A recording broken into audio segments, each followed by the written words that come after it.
जय श्री राधे कृष्णा। आज हम करेंगे कार्तिक महात्म्य का 11वां अध्याय। नारायण का आसरा नारायण की टेक, नारायण ही नाम है सब नामों में एक। बोलो श्री हरि विष्णु भगवान की जय। अथ 11वां अध्याय।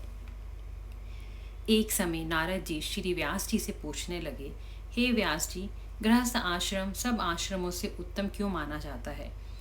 तब व्यास जी ने कहा, जैसे सब नदियां समुद्र में आश्रय पाती हैं और सब जीव माता का आश्रय पाकर ही जीवित रहते हैं। 6 प्रकार के प्राणी भिक्षुक, ब्रह्मचारी, सन्यासी, विद्यार्थी, गुरु पूजक, यात्री तथा जीविका रहित ये सब गृहस्थों का ही आश्रय पाते हैं। फिर व्यास जी बोले, हे नारद, अब तुम अति पुण्य देने वाला एक पुरातन इतिहास सुनो। उतानपाद राजा का पुत्र उत्तम था, जो बड़ा बलवान और मदिरा पीने वाला था। उसने बहुला नाम वाली स्त्री के साथ विवाह किया और राजा रानी दोनों ही अति प्रेम के साथ रहने लगे। एक समय राजा ने वेश्या का नृत्य देखते हुए मदिरा पान किया और रानी को भी मदिरा पान करने के लिए कहा, परंतु रानी ने उसका कहा नहीं माना। इस पर राजा ने क्रोधित होकर अपने अनुचरों को आज्ञा दी कि वह रानी को किसी निर्जन वन में छोड़ आए।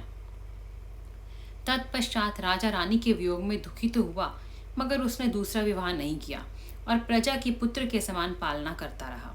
एक दिन एक ब्राह्मण राजा के पास आकर कहने लगा कि हे राजन, कोई मेरी स्त्री का अपहरण करके ले गया है। उसके वियोग में मैं अति दुखी हूँ, इसलिए तुम उसे ढूंढ कर लाओ। राजा कहने लगा, हे महाराज, मैं नहीं जानता कि आपकी स्त्री कौन, किधर और कहाँ ले गया है, अतः मैं आपकी स्त्री को कैसे ढूंढ कर ला सकता हूँ। ब्राह्मण कहने लगा, राजन, छठा भाग लेकर आप प्रजा के रक्षक हैं। मेरी स्त्री घर में सो रही थी, वहां से उसे कोई हर के ले गया है। अब आपका कर्तव्य है कि आप उसे कहीं से भी ढूंढ कर लेकर आए।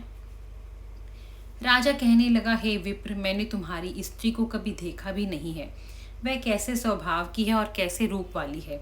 तब ब्राह्मण बोला कि यद्यपि कठोर वचन बोलने वाली, कुरूपा, काले रंग की तथा कर्कश स्वभाव वाली है मेरी स्त्री, परंतु मैं उसकी कोई निंदा नहीं करता, क्योंकि वह मेरी पत्नी है, अर्थात मेरी अर्धांगिनी है।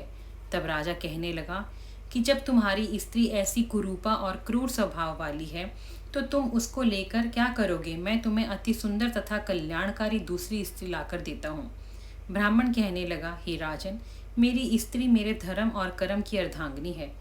उसकी रक्षा करना मेरा परम धर्म है, इसलिए मुझे मेरी ही स्त्री चाहिए, कोई अन्य स्त्री नहीं चाहिए। जो पति अपनी स्त्री की रक्षा नहीं करता, उसके वर्ण कर संताप उत्पन्न होती है और उसके पितर नरकवासी होते हैं। जो मनुष्य वेश्यागामी होता है, उसका कल्याण नहीं होता। जो मनुष्य ऋतुकाल के पश्चात अपनी स्त्री से भोग नहीं करता, उसके पितर 1 मास तक उसके रुधिर में तैरते हैं।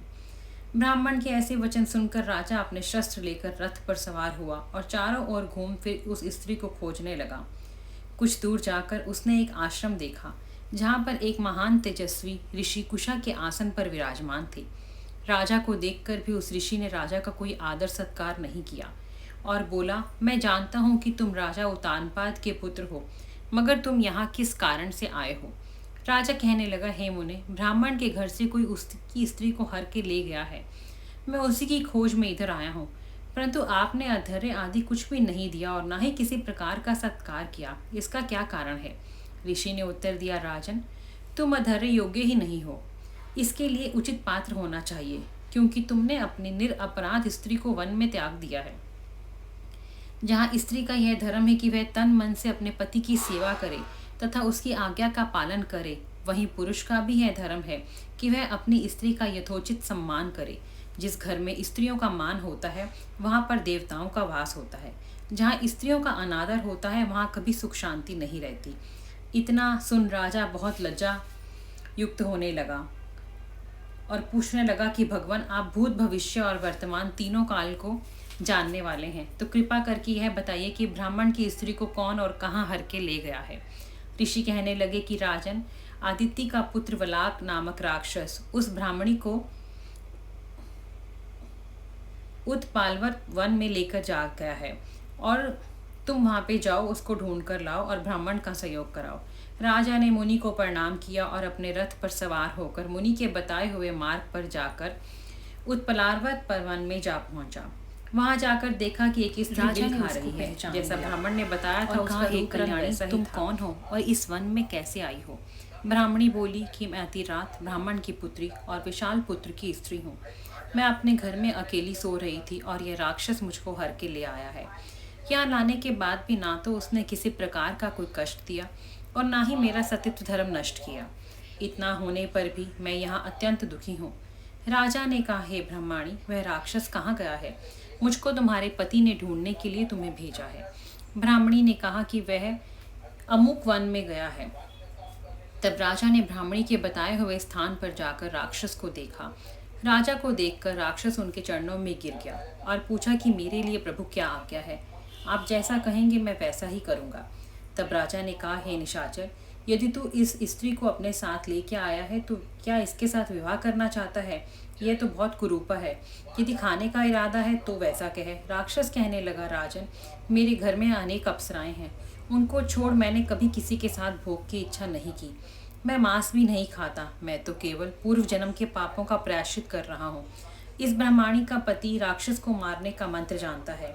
अतएव जब हम यज्ञ का अन्न ग्रहण करने के लिए जाते हैं तो वह हमको वहां से भगा देता है, क्योंकि सब यज्ञों का वही आचार्य बनता है।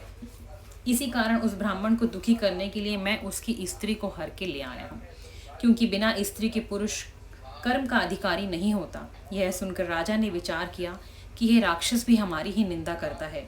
मुनि ने भी हमारा सम्मान नहीं किया। राजा अपने मन में ऐसा विचार कर ही रहा था कि राक्षस कहने लगा, हे राजन, मैं आपकी प्रत्येक आज्ञा का पालन करूंगा। आप मुझे आज्ञा दीजिए, क्या करना है? तब राजा ने कहा कि तुम इस ब्रह्माणी को इसके घर छोड़ आओ और जब हम तुम्हें याद करेंगे तब हमारे पास आ जाना। राजा की आज्ञा पाते ही वह राक्षस उस ब्रह्माणी को उसके घर छोड़ने चला गया। तब राजा सोचने लगा कि मैंने अपनी निर्दोष स्त्री को घर से निकाल दिया। अब ऐसा कौन सा पुण्य कर्म करूं जिससे यह पाप दूर हो जाए।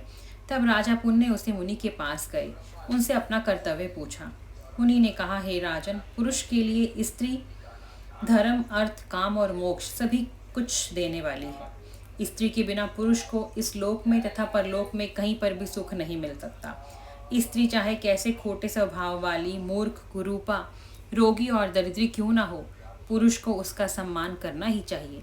राजा कहने लगा, हे मुने, मैं अपनी निर्दोष एवं पतिव्रता स्त्री को बिना अपराध त्याग दिया है। अब मैं क्या करूं? तब मुनि ने कहा, राजन, तुम्हारी स्त्री को शतापत नाम के नाग ने वन में घूमते हुए देखा तो वह उसको पाताल लोक में ले गया है। उस नाग की नंदा नाम वाली एक कन्या है। उसने अपने घर में उसको छिपा रखा है। यह सुन राजा वहां से अपने घर आया और ब्राह्मण को स्त्री सहित उसके घर में देखकर बहुत प्रसन्न हुआ। तत्पश्चात राजा ने वलाक नामक राक्षस को याद किया और तुरंत ही राजा के पास वह आ गया। वलाक को देख राजा ने उसको पाताल लोक से अपनी स्त्री को लाने का आदेश दिया। उसके बाद वह राक्षस पाताल लोक गया और वहां से राजा की स्त्री को लाकर सौंप दिया। तत्पश्चात राजा रानी बड़े प्रेम से रहने लगे। नारद जी कहते हैं कि हे राजा पृथु, हमने तुमको गृहस्थ आश्रम महात्म्य अति विस्तार से सुनाया है। अब और क्या सुनने की इच्छा है सो कहिए। आज श्री कार्तिक महात्म्य 11वां अध्याय संपूर्ण। बोलो श्री हरि विष्णु भगवान की जय। बोलो मेरे बांके बिहारी लाल की जय।